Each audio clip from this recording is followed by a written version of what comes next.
ॐ येनेदं भूतं भुवनं भविष्यत्परिगृहीतममृतेन सर्वम् येन यज्ञस्त्रायते सप्तहोता तन्मे मनः शिवसङ्कल्पमस्तु येन कर्माणि प्रचरन्ति धीरायतो वाचा मनसा चारुयन्ति यत्संमितं मनः सञ्चरन्ति प्राणिनस्तन्मे मनः शिवसङ्कल्पमस्तु येन कर्माण्यपसो मनीषिणो यज्ञे शृण्वन्ति विदधेषु धीराः यदपूर्वं यक्षमन्तं प्रजानान् तन्मे मनः शिवसङ्कल्पमस्तु यत्प्रज्ञानमुत चेतो धृतिश्च यज्ज्योतिरन्तरमृतं प्रजासु यस्मान्न ऋते किञ्चन कर्म क्रियते तन्मे मनः शिवसङ्कल्पमस्तु तुषारथिरश्वानि वयं मनुष्यान्मे नियुते पशुभिर्वाजिनीवान् हृत्प्रविष्टै यदचरय्यविष्ठन् तन्मे मनः शिवसङ्कल्पमस्तु यस्मिन् ऋचः सामयजोगुंषि यस्मिन् प्रतिष्ठा रशनाभा विभाराः यस्मिग्गश्चित्तगुं सर्वमोतं प्रजानान् तन्मे मनः शिवसङ्कल्पमस्तु यदत्र षष्ठं त्रिशतगुं सुवीर्यं यज्ञस्य गुह्यन्नवनावमाय्यम् दश पञ्च त्रिपुंशतं यत्परं तन्मे मनः शिवसङ्कल्पमस्तु यज्जाग्रतो दूरमुदैति सर्वं तत्सुप्तस्य तथैवेति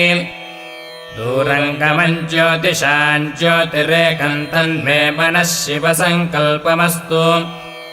येनेदं विश्वं जगतो बभूव ये देवापि महतो जातवेदाः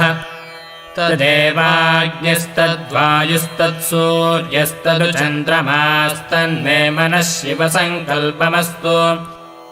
येन द्यौः पृथिवी चान्तरिक्षं च ये पर्वताः प्रदिशो दिशश्च तेनेदं जगद्व्याप्तं प्रजानां तन्मे मनः शिवसङ्कल्पमस्तु ये मनोहृदये ये च देवा ये दिव्यापो ये सूर्यरश्मिः ते श्रोत्रे चक्षुषी सञ्चरन्तं तन्मे मनः शिवसङ्कल्पमस्तु अचिन्त्यं चाप्रमेयं च व्यक्ताव्यक्तपरं च यत् सूक्ष्मात् सूक्ष्मतरं ज्ञेयं तन्मे मनः शिवसङ्कल्पमस्तु एका च दशशतं च सहस्रं चायुतं च नियुतं च प्रयुतं चार्बुदं च न्यर्बुदं च तन्मे मनः शिवसङ्कल्पमस्तु ये पञ्च पञ्चादशशतगुं सहस्रमयुतं न्यर्बुदं च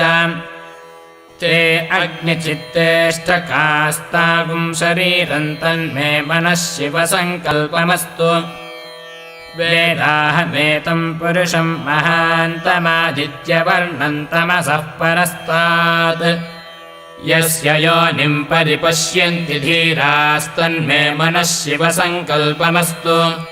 यस्यैतं धीराः पुनन्ति कवयो ब्रह्माणमेतन्पावृणुतमिन्दुम् स्थावरं जङ्गमं द्यौराकाशं तन्मे मनः शिवसङ्कल्पमस्तु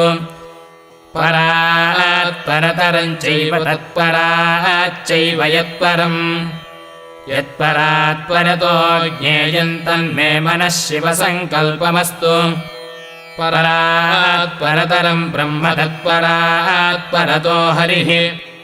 यत्परात् परतो धीशं तन्मे मनः शिवसङ्कल्पमस्तु या वेदादिषु गायत्री सर्वव्यापी महेश्वरी ऋग्यजुस्सामाथर्वैश्च तन्मे मनः शिवसङ्कल्पमस्तु यो वै देवं महादेवं प्रयुतः प्रणवः शुचिः यः सर्वे सर्ववेदाश्च तन्मे मनः शिवसङ्कल्पमस्तु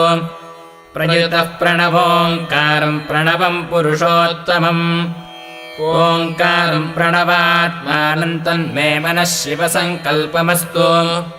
योऽसौ सर्वेषु वेदेषु पठ्यते ह्यज ईश्वरः अकायो निर्गुणो ह्यात्मा तन्मे मनः शिवसङ्कल्पमस्तु गोभिर्जुष्टम् धनेन ह्यायुषा च बलेन च प्रजया पशुभिः पुष्कराक्षम् तन्मे मनः शिवसङ्कल्पमस्तु त्र्यम्बकं यजामहे सुगन्धिम् पुष्टिवर्धनम् उर्वारुकमिव बन्धनान् मृत्योर्मुक्षीयमामृतात् तन्मे मनः शिवसङ्कल्पमस्तु कैलासशिखरे रम्ये शङ्करस्य शिवालये देवतास्तत्र मोदन्ति तन्मे मनः शिवसङ्कल्पमस्तु कैलासशिखरावासा हिमवद्गिरिकन्यया नीलकण्ठम् त्रिनेत्रम् च तन्मे मनः शिवसङ्कल्पमस्तु विश्वतश्चक्षुरुत विश्वतो मुखो विश्वतो हस्त उत विश्वतस्पात् सम्बाहुभ्याम् नमति सम्पदत्रैर्द्या वा पृथिवी जनयन् देव एकस्तन्मे मनः शिवसङ्कल्पमस्तु चतुरो वेदानदीयीत सर्वशास्त्रमयम् विदुः इतिहासपुराणानाम् तन्मे मनः शिवसङ्कल्पमस्तु मानो महान्तमुतमानो अर्भकम् मान उक्षन्तमुतमानमुक्षितम्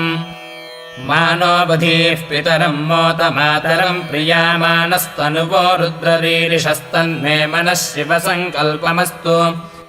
मानस्तोकेतनये मान आयुषि मानो गोषु मानो अश्वेषु रीरिषः वीरान्मानो रुद्रभामितो वधीर्हविष्मन्तो नमसा विधेमते तन्मे मनः शिवसङ्कल्पमस्तु ऋतगुम् सत्यम् परम् ब्रह्म पुरुषम् कृष्णपिङ्गलम्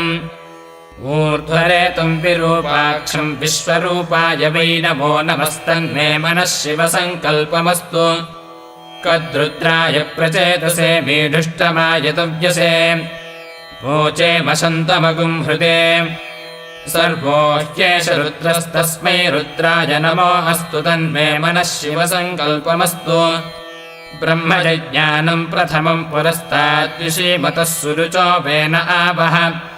स बुद्धिया उपमा अस्य विष्टाः सतश्च योनिमसतश्च विभस्तन्मे मनः शिवसङ्कल्पमस्तु यः प्राणतो निमिषतो महित्वैक इद्राजा जगतो बभूव य ईशे अस्य द्विपदश्चतुष्पदः कस्मै देवाय हविषा विधेम तन्मे मनः शिवसङ्कल्पमस्तु य आत्मदा बलदा यस्य विश्व उपासते प्रशिशय्यस्य देवाः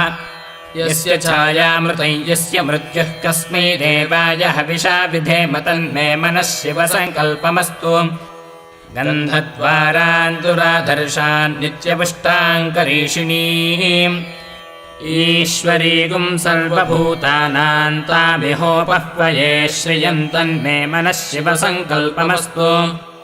यो रुद्रो अग्नौ यो अप्सु य ओषधीषु यो रुद्रो विश्वा भुवना विवेश तस्मै रुद्राय नमो अस्तु तन्मे मनः शिवसङ्कल्पमस्तु